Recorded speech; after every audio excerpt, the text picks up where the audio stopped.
Hello बच्चों, जैसा कि हमने अपने पिछले लेक्चर में मेटल्स एंड नॉन मेटल्स में मेटल की केमिकल प्रॉपर्टी का डिस्कशन किया था और आज हम इस लेक्चर में नॉन मेटल की केमिकल प्रॉपर्टी का डिस्कशन करने वाले हैं। तो नॉन मेटल की प्रॉपर्टी का डिस्कशन करने से पहले, क्योंकि देखो जो जैसे हमने मेटल की प्रॉपर्टी का डिस्कशन किया था on the basis of oxygen, water, dilute acid and salt के साथ हमने उसकी केमिकल प्रॉपर्टी देखी थी। यहाँ पे भी हम same oxygen, water, dilute acid and salt solution की प्रेजेंस में केमिकल प्रॉपर्टी का डिस्कशन करने वाले। लेकिन नॉन मेटल का जो जनरली बिहेवियर है पहले वो देख लेते हैं कि कैसा होता है। तो स्टार्ट करते हैं। The atoms of non metals have usually 4 to 8 electrons. देखो जो नॉन मेटल्स होते हैं उनमें जनरली 4 to 8 इलेक्ट्रॉन्स मिलते हैं। कहाँ पे? In their outermost cell, in their outermost cells. उसकी आउटर मोस्ट सेल में क्या मिलते हैं? 4 to 8 इलेक्ट्रॉन मिलते हैं। नेक्स्ट पॉइंट क्या है? देखो जो नॉन मेटल्स हैं, non metals are electronegative in nature. जो नॉन मेटल्स होते हैं वो इलेक्ट्रोनिगेटिव इन नेचर होते हैं। ये मैंने आपको पीरियोडिक टेबल चैप्टर में पढ़ाया है इलेक्ट्रोनिगेटिव का मीनिंग। नेक्स्ट क्या है कि non metals have tendency to gain electrons. ठीक है, नॉन मेटल की टेंडेंसी क्या होती है कि वो गेन ऑफ इलेक्ट्रॉन करते हैं, लॉस ऑफ इलेक्ट्रॉन नहीं करते। तो जब ये गेन करते हैं तो इनके ऊपर कैसा चार्ज आता है? नेगेटिव चार्ज आता है। तो नेक्स्ट पॉइंट हमारा क्या है? Non metals from negatively charged ion. तो जो नॉन मेटल्स होते हैं वो कैसे निगेटिवली चार्ज आयन होते हैं। फॉर एग्जांपल देखो, अगर मैं क्लोरीन की बात करूं तो क्लोरीन नॉन मेटल है और ये एक इलेक्ट्रॉन गेन करके अपना ऑक्टेट पूरा करता है और Cl नेगेटिव चार्ज इस पे आ जाता है। अब जैसे ये क्लोरीन है तो इसका इलेक्ट्रॉनिक कन्फिगरेशन आप ऐसे करोगे और 2 8 8 ये इसका इलेक्ट्रॉनिक कन्फिगरेशन रहेगा। एक इलेक्ट्रॉन गेन करने के बाद 7 की जगह कितने हो जाएंगे? 8। सिमिलरली अगर कोई सल्फ़र है तो ये 2 इलेक्ट्रॉन गेन करके सल्फ़र का जनरल इलेक्ट्रॉनिक कन्फिगरेशन ये रहेगा। तो ये जगह के लिए 2 इलेक्ट्रॉन गेन कर लेगा तो 2 नेगेटिव चार्ज रहेगा। तो 2 8 6 की जगह कितने हो जाएंगे? 8।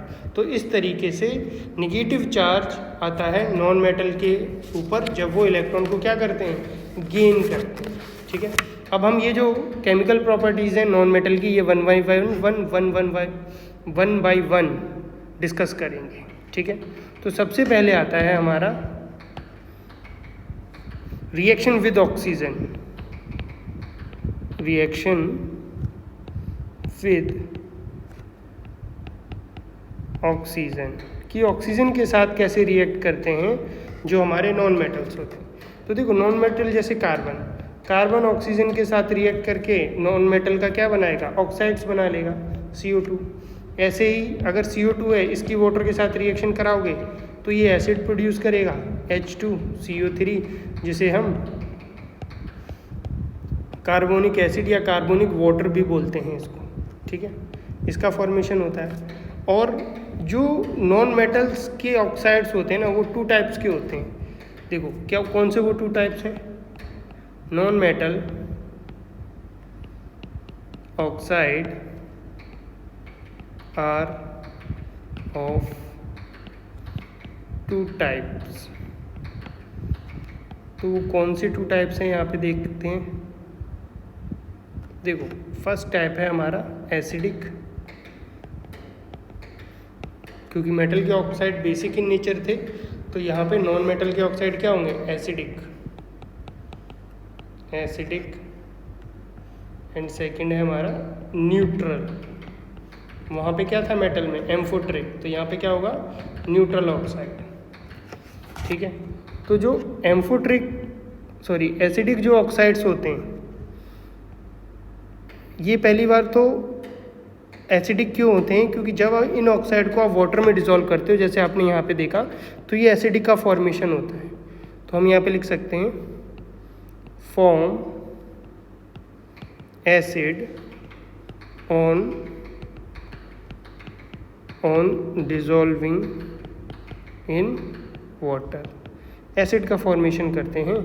For example CO2, P2O5, SO2 and SO3। ठीक है, नेक्स्ट है हमारे पास न्यूट्रल ऑक्साइड।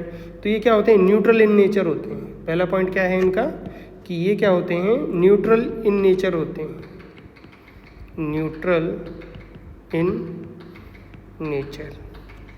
दूसरी बात, example CO, NO, N2O, nitrous oxide जिसे हम लाफिंग गैस बोलते हैं, और H2O, ये एग्जांपल है। ठीक है, अब देखो सल्फ़र के भी एक एग्जांपल ले लेते हैं। जैसे सल्फ़र है, ये O2 के साथ रिएक्ट करेगा तो SO2 बनाएगा, जो कि एक नॉन मेटल का ऑक्साइड कहलाएगा, और ये एसिडिक नेचर है। ये कैसे आप प्रूव करोगे कि जो SO2 है ऑक्साइड है, अगर आप इसको वाटर में डिसॉल्व करोगे तो ये एसिड का फॉर्मेशन करता है, जिसको हम बोलते हैं सल्फ्यूरस एसिड। क्या बोलते हैं, सल्फ्यूरस एसिड। तो इस तरीके से क्या होता है, जो नॉन मेटल के ऑक्साइड होते हैं वो एसिडिक इन नेचर होते हैं। एक और एग्जांपल दूं अगर मैं, फॉस्फोरस है, इसका ऑक्साइड बनाओगे तो क्या बनेगा, P2O5। और जो P2O5 है, जब आप इसको वाटर में डालोगे तो हमें क्या मिलने वाला है, H3PO4, जो क्या होता है हमारा, एक फॉस्फोरिक एसिड है। क्या है, फॉस्फोरिक एसिड बोलेंगे। ठीक है, इस तरीके से एसिड का फॉर्मेशन होता है, किससे, ऑक्साइड से। अब देखो फॉस्फोरस में आप देखो तो दो तरीके के फॉस्फोरस होते हैं, एक वाइट फॉस्फोरस होता है, एक रेड फॉस्फोरस होता है। जिसमें वाइट फॉस्फोरस क्या होता है, बहुत ज़्यादा रिएक्टिव होता है। तो वाइट फॉस्फोरस के बारे में एक लाइन लिखते हैं कि white phosphorus is highly reactive. It start burning, which left open in air, white phosphorus stored under water. मतलब वाइट फॉस्फोरस क्या होता है, उसे वाटर के अंदर स्टोर करते हैं, क्योंकि वो वाटर के साथ रिएक्शन नहीं करता। इसका मतलब ये हुआ क्या, नॉन मेटल वाटर के साथ रिएक्शन नहीं करते, तो नहीं करते। ठीक है, लेकिन ये एयर से रिएक्ट कर देता है, तो इसीलिए हम इसको किस में स्टोर करके रखते हैं, वाटर में स्टोर करके रखते हैं। तो यहाँ से एक और पॉइंट मिला हमें कि अगर मैं बात करूँ रिएक्शन विद वाटर, कि वाटर के साथ नॉन मेटल किस तरीके की रिएक्शन फॉर्म करते हैं, तो हम यहाँ पे बोल सकते हैं non metals do not react with water और steam to give hydrogen gas. ठीक है, तो ये रिएक्ट ही नहीं करते मेटल की तरह। मेटल तो रिएक्ट करते हैं, बट ये रिएक्ट नहीं करते। तो इसका रीज़न क्या है, because non metals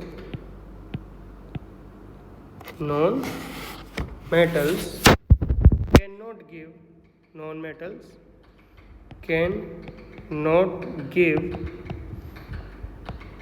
electrons to reduce the to reduce the hydrogen ions of water into hydrogen gas. मतलब नॉन मेटल इलेक्ट्रॉन ही नहीं रिलीज करते। अगर हाइड्रोजन को जो कि वाटर में प्रेजेंट है उसे इलेक्ट्रॉन नहीं मिलेंगे तब तक हाइड्रोजन गैस रिलीज नहीं होती। जैसे फॉर एग्जांपल Na है प्लस H2O है, ठीक है। तो ये जो Na है, जब हम मेटल की रिएक्शन पढ़ रहे थे तो ये क्या करता था, इसको इलेक्ट्रॉन रिलीज कर देता था, तो NaOH बन जाता था और हाइड्रोजन अलग होकर हाइड्रोजन गैस फॉर्म कर लेता था, ठीक है। लेकिन अगर कोई कार्बन है जो नॉन मेटल है, H2O है, तो ये इलेक्ट्रोनिगेटिव है, ये इलेक्ट्रोनिगेटिव है, ठीक है। इसकी टेंडेंसी नहीं है इलेक्ट्रॉन लूज करने की, तो ये इसको इलेक्ट्रॉन लूज नहीं करेगा और हाइड्रोजन अलग नहीं होगा और रिएक्शन होगी ही नहीं। तो that's why non metal do not react with water, और कोई हाइड्रोजन गैस वो रिलीज नहीं करती, ठीक है। तो ये हो गया रिएक्शन विद वाटर। अब देखते हैं reaction with dilute acid. Acid के साथ किस टाइप की रिएक्शन कराते हैं? रिएक्शन विद डाइल्यूट एसिड, ठीक है। डाइल्यूट एसिड के साथ रिएक्शन देखेंगे किसकी? नॉन मेटल की। तो देखो यहाँ पे क्या होता है, non metals do not react with dilute acids, ये डाइल्यूट एसिड के साथ रिएक्शन नहीं दिखाते, and therefore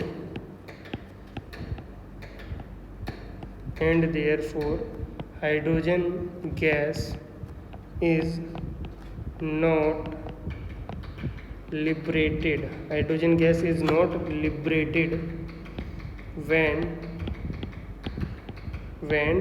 non-metals are treated with dilute acid. देखो हमें यहाँ क्या देखने को मिल रहा है कि जो नॉन मेटल्स हैं वो भी रिएक्शन नहीं दिखा रहे, किसके साथ? डाइल्यूट एसिड के साथ। तो यहाँ पे भी सेम रीजन है, जब कार्बन रिएक्शन करेगा डाइल्यूट HCl के साथ तो ये भी इसको इलेक्ट्रॉन ही नहीं दे पा रहा है, तो रिएक्शन स्टार्ट नहीं हो रही, जिसकी वजह से हाइड्रोजन क्लोरीन को नहीं छोड़ पा रहा है। हाइड्रोजन क्या है, अकेला रहना चाहता है, वो H2 के साथ ज़्यादा स्टेबल है, बट उसे इलेक्ट्रॉन कहीं से मिलेंगे तभी वो H2 गैस रिलीज करेगा, तो यहाँ पे कोई रिएक्शन नहीं होती। जबकि आपने मेटल में देखा है सोडियम प्लस डाइल्यूट अगर HCl के साथ रिएक्शन करेगा तो यहाँ पे NaCl plus H2 gas release होगी, क्योंकि ये जो सोडियम है ये तुरंत HCl को इलेक्ट्रॉन रिलीज कर देता है, तो जिससे रिएक्शन क्या हो जाती है, फास्ट हो जाती है, ठीक है, और हाइड्रोजन गैस रिलीज होती है। तो इस तरीके से जो नॉन मेटल्स हैं वो ना वाटर के साथ रिएक्शन दिखाते हैं और ना ही एसिड के साथ रिएक्शन दिखाते हैं। नेक्स्ट हमारा लास्ट केमिकल प्रॉपर्टी है नॉन मेटल की, रिएक्शन विद सॉल्ट सॉल्यूशन। तो ये एक इम्पोर्टेंट प्रॉपर्टी है नॉन मेटल्स की। देखते हैं इसमें क्या निकल के आता है। अ मोर reactive non-metal displays a less reactive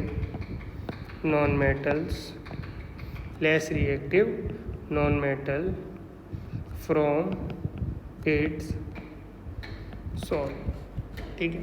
तो जो क्या होंगे, मोर रिएक्टिव नॉन मेटल्स होंगे, वो लेस रिएक्टिव नॉन मेटल को डिस्प्लेस कर देंगे उसके सॉल्ट सॉल्यूशन में। तो यहाँ पे एक जनरल इक्वेशन क्या बनी, देखो, salt solution plus non metal क्या बनाएंगे, salt solution plus non metal, ठीक है, डिस्प्लेस हो जाएगा। तो ये किस टाइप की रिएक्शन हुई, it is a type of a single displacement reaction, ये एक सिंगल डिस्प्लेसमेंट रिएक्शन है, ठीक है। तो हमें क्या नॉन मेटल की रिएक्टिविटी सीरीज पता होनी चाहिए, पहली बात तो ये, जैसे मेटल्स में पता थी। तो क्या होगी, देखो reactivity series of non metals, reactivity series of non metals क्या होगी, फ्लोरीन, क्लोरीन, ब्रोमीन और आयोडीन की बात करें तो टॉप टू बॉटम क्या हो रही है, डिक्रीजिंग ऑर्डर है रिएक्टिविटी का, डिक्रीजिंग ऑर्डर रिएक्टिविटी का, ठीक है। तो जैसे फॉर एग्जांपल अगर तुम्हें Ki दे रखा है प्लस Cl2 है, तो Cl2 और Ki, तो ये देखो ये वाला कम रिएक्टिव है और Cl क्या है, ज़्यादा रिएक्टिव है। तो यहाँ जो रिएक्शन होगी KCl बन जाएगा प्लस I2 क्या हो जाएगा अलग, मतलब इस क्लोरीन ने इस सॉल्ट में से आयोडीन को क्या कर दिया, डिस्प्लेस कर दिया। और आयोडीन का कलर कैसा होता है, पर्पल कलर, पर्पल कलर होता है। Purple colour is seen in the test tube, test tube में कैसे सीन दिखेगा, पर्पल कलर। और यहाँ पे इस कंपाउंड का कलर कैसा होता है, ये कलरलेस सॉल्ट है, कैसा है, कलरलेस सॉल्ट। अदर एग्जांपल देखो, जैसे मान के चलो NaBr है, इसकी रिएक्शन Cl2 के साथ कराओगे तो देखो Cl2 रिएक्टिविटी सीरीज में ऊपर है तो ये Br को डिस्प्लेस कर देगा और क्या बनेगा यहाँ पे NaCl प्लस Br2। ऐसे ही अगर हमारे पास MgCl2 है प्लस F2 करा दिया तो देखो F2 रिएक्टिविटी सीरीज में ऊपर है तो F2Cl को क्या कर सकता है, डिस्प्लेस कर सकता है। ये ठीक मेटल्स की तरह है। तो ये क्या करेगा, यहाँ से Cl2 को क्या कर देगा, डिस्प्लेस, और बनेगा MgF2 प्लस Cl2। और ये फॉर्मूले कैसे बन रहे हैं, ये बनाना मैंने आपको अच्छे से बता रखा है और इसका एक वीडियो लेक्चर भी पड़ा हुआ है मेरे यूट्यूब चैनल पे बेसिक केमिस्ट्री के नाम से, ठीक है। ऐसे ही KCl प्लस I2, ठीक है, KCl प्लस I2 यहाँ पे क्या होती है, नो रिएक्शन, क्योंकि ये वाला देखो ये लेस रिएक्टिव है, ये रिएक्टिविटी सीरीज में नीचे है तो भाई ये Cl को डिस्प्लेस नहीं कर पाएगा, तो नो रिएक्शन, यहाँ पे कोई रिएक्शन नहीं, ठीक है। तो ये थी हमारी chemical property of non metal.